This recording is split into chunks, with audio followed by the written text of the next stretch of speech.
लोग कहते हैं मेहनत सब कुछ बदल देती है, पर इतिहास बार बार एक और ही सत्य कहता आया है कि जो विधि ने लिखा है वो अपने समय पर फूल बनकर खिलता जरूर है, न उससे पहले न उसके बाद।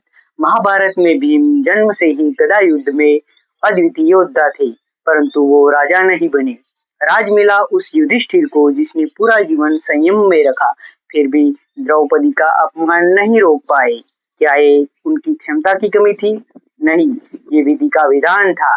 कर्ण सूर्यपुत्र होकर भी श्रापों का बोझ लेकर पैदा हुआ। दुनिया ने उसे सूत पुत्र कहा, जबकि कौशल उसके रक्त में था।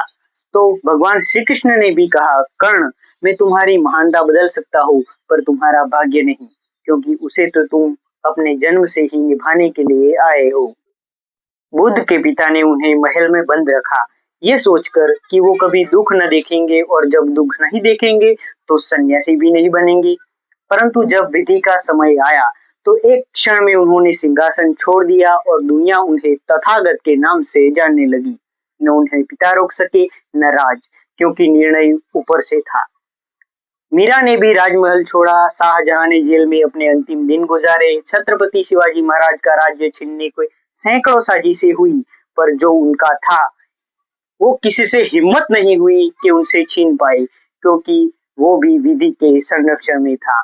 और आज भी कोई धन लेकर पैदा होता है, कोई संघर्ष लेकर पैदा होता है, कोई सुंदर देह पाता है, कोई सेवा का अवसर पाता है।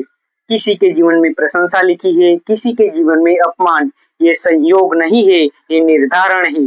मनुष्य केवल कर्म का अधिकारी है, पर परिणाम का नहीं, क्योंकि परिणाम वही लिखता है जो हमारे जन्म से पहले हमारे जीवन की पुस्तक में अंतिम पन्ने तक का अक्षर भर चुका है।